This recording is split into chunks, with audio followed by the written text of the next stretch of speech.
Hello and welcome to the Blockdaemon podcast, where today I'm joined by Chris Sharp, Blockdaemon's Chief Technology Officer, and Andrew Howell, Blockdaemon's Senior Director of Blockchain Engineering.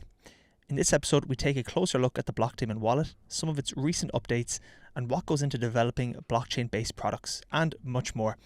So without further ado, let's jump into this episode.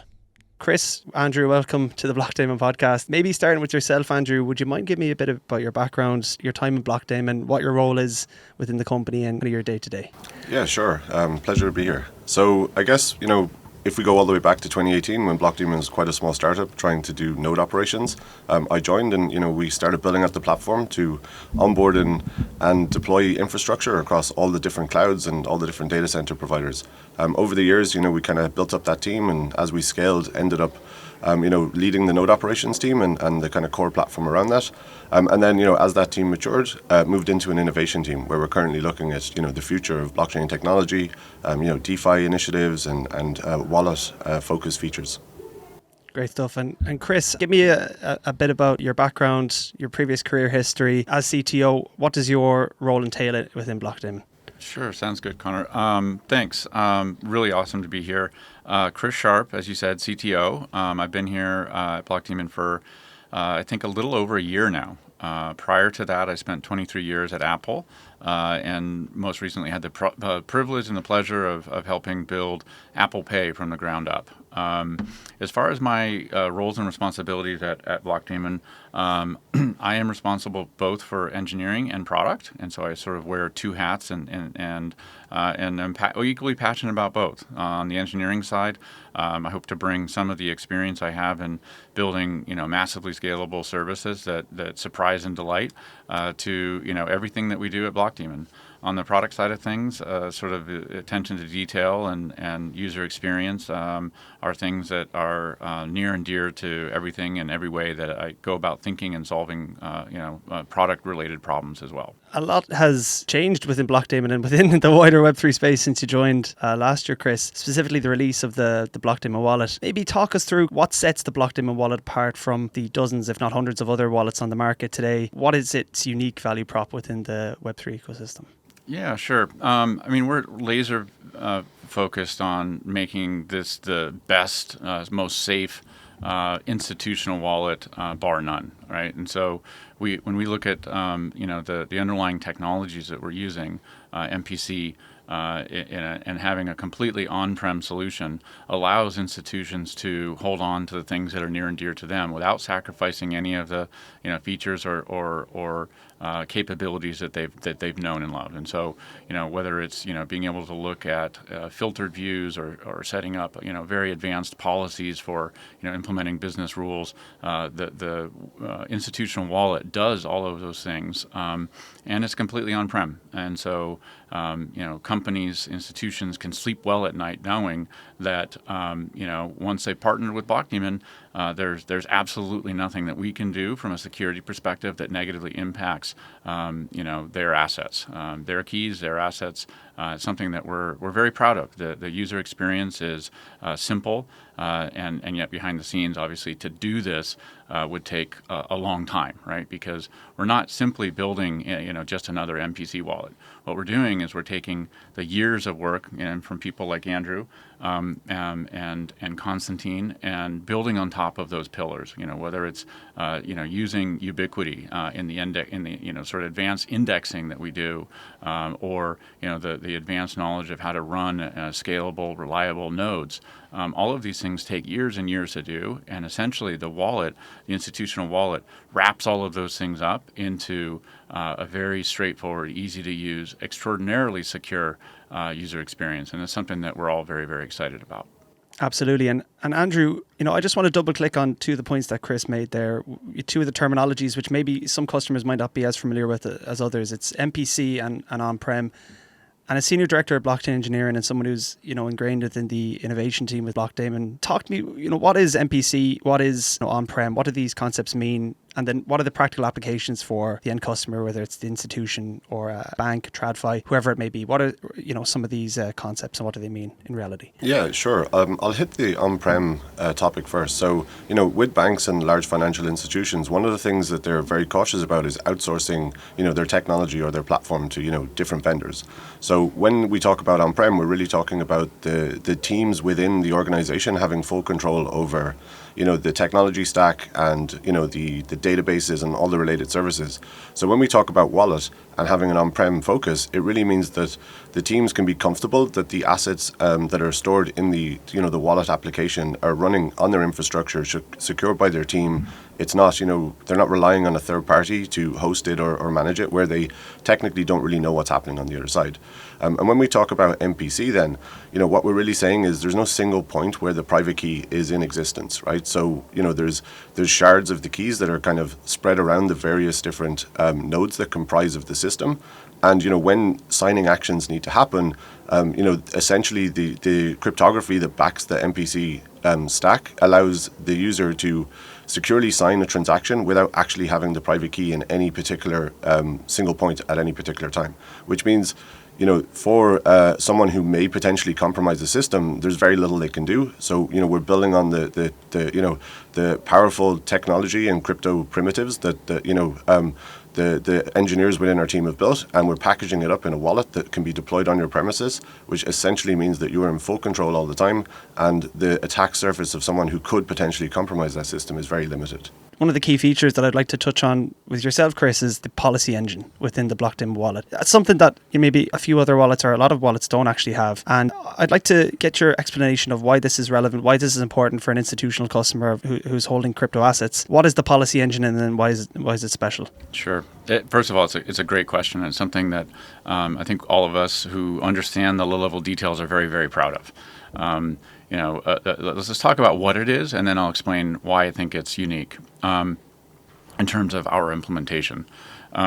If you want to, have a business policy that says, if you're sending less than, 5 ETH, or one asset of a particular value, then there's really only one approval that's needed. But if you're sending more, then you need to have maybe 2 or 3 people in your treasury department or group, and we do support the notion of groups, approve those kinds of transactions. And so businesses can really set up arbitrary kinds of policies about what kinds of approvals are needed for specific assets. And we have a very simple policy editor that allows you to, think of it as a set of cascading rules that lets you determine with great precision exactly what needs to happen based on your local institution rules, regulations, policies, right? And so the thing that makes our policy engine unique is that, one, Blockdeamon, after the fact, has zero capability of changing or editing or updating at all, because, as Andrew said, it's 100% on-prem. There is no component related to the security aspects of the institutional wallet that Blockdeamon has after a customer, decides to, go with us. And so that's pretty cool. The second part is that the same low-level technology that's used to secure the actual shards, that was a terminology that Andrew mentioned. Again, just to reiterate, using MPC, there is actually no instance in time where the private key, and that's the thing you really got to safeguard, exists in any one place. There's a series of mathematical calculations between the nodes that occurs to elicit or produce the signature. And in that same way, the policy engine is essentially as secure as the MPC technology stack under the hood. And so, whether it's an internal bad actor or an external bad actor, a combination of confidential compute and the way in which we're securing both the MPC technology and the policy engine means that you really have the absolute gold standard from a security perspective, all with complete ease of use, using a very simple, straightforward user interface to update these things. And that focus on security, privacy and user interface. I'm curious, Chris, how did your experience or your time within Apple come to shape leadership methodologies that you've taken from your time in Apple and applied them to Blockdaemon and building this product? I am and was very proud of the decisions that we made, in putting users first and putting privacy first and making it so that it was technically impossible to change those things. When you make a payment, in store, Apple doesn't see any of that data. And there were a lot of low-level things we had to do to make that the case. And so for me, privacy is utmost importance. Obviously, when you're dealing in a B2B sort of mode, there's a different sense of sensitivities, right? And so some of the things that are things that I care about personally are things that I care about professionally as well. And there are areas where, I bring a lot of that experience to bear. I think ultimately you do have to look at things slightly differently when you're dealing with a B2B sort of thing, because there are folks within our partner institutions that are absolute experts. People I really, really learn from myself and look to when we're trying to build out product roadmaps. We have some very, very close partners on the TradFi side of things that I literally text the folks and they text me and we talk about ways in which we can craft our product roadmap so that it really helps meet their business requirements. And so it's really a combination of bringing a lot of sort of views on first and foremost defining what are our core values, what are the things that as Blockdeamon we're not willing to compromise on. And obviously when you're building a security product, security is one of those things, right? So if there's ever a product decision or an engineering decision that could tilt in either direction and it has an implication from a security perspective, I'm going to weigh in on the security side of things, right? And likewise, there are a series of other sort of core values that we've developed that are unique to Blockdeamon, unique to the set of products that we have, and those become kind of our North Star, the things that we all are sort of singing from the same songbook, the kinds of things that as we're talking about things in an engineering discussion that we're absolutely not willing to compromise on. And I hope to empower people in the engineering team and in the product team to really push back if there's ever a situation where someone in some part of the company wants us to do something that would be at odds with those things, because I feel ultimately very, very proud and very a lot of conviction around being able to, as a company, have those core values and really be able to create products that are in line with those, because it really helps ultimately focus and prioritize things, knowing what is in and out based on a set of sort of North Star core values. And from those core values then, Andrew, when it comes to the implementation of these products, obviously there's going to be certain considerations both from a privacy perspective but also from a customer perspective, what they want. When it comes to innovation, how do you triangulate it across multiple different stakeholders, multiple different needs to converge on the actual product innovations that go into a wallet or service on the Blockdaemon platform? What do you take into account when it comes to innovating in terms of what needs to be built from a product perspective? Yeah, that's a great question and something that I spend a lot of time thinking about. So the way I like to think about it is if you kind of look at the industry evolve over the last 12, 13 years, there's certain trends that you see, right? There's an innovation in some technology, and then it kind of takes a few years for that innovation to actually be amplified and kind of seed itself through the industry. So when we kind of look at innovation, particularly with our product focus, we're very much looking at how will a certain technology advancement benefit people in a few years' time, right? And a little bit of it is like looking into the tea leaves and trying to predict, but a little bit of it is also using, the trend data that you see in the industry. So, is there, growing transactions in a particular, token standard, or are certain networks starting to, have a growth uptick? And when you kind of take a lot of the data that you see out in the industry, you can sort of predict where you think things may go, right? And then when we look at our customer base, we very much try to think, how will this technology benefit a customer in, a year's time or 2 years' time? And a little bit of that is, like I said, reading the tea leaves. But we do have a very good client base that we can test ideas with. So often you'll build a prototype or a slide deck that kind of tease the idea, and you very much look to see, does it resonate? Is it a product opportunity? And at the end of the day, is there revenue involved in this, right? So yeah, when we look at the innovation side of things, we're very much exploring the possible and trying to build the reality. And the reality for a lot of these institutions, Chris, is when you're dealing with crypto, you're dealing with liquidity, large amounts of liquidity. Traditionally, within the wallet space, we've had hot wallets and cold wallets. How does Blockdaemon navigate the need for liquidity and combine the best elements of cold wallet and a hot wallet together? And kind of how do you manage that? Yeah, it's a really good question, and I don't think there's a one answer, right?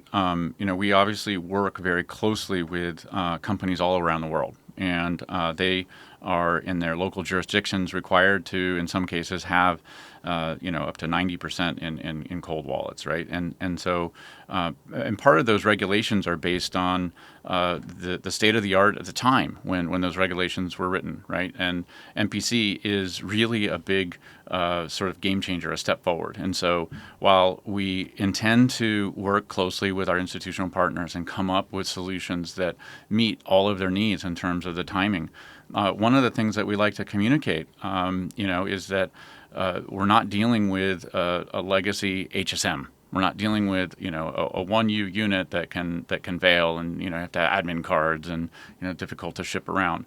We're dealing with extraordinarily robust software that provides the same level of security, and that because of that, there are actually probably new ways that we could think about hot and cold.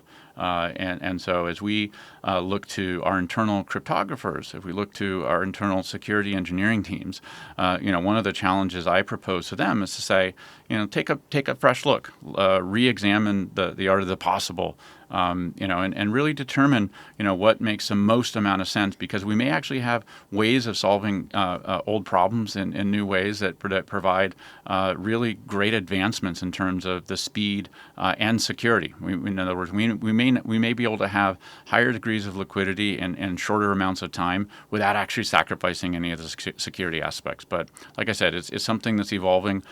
We are very big proponents of standards, and so Blockdeamon absolutely participates in and supports the MPC Alliance.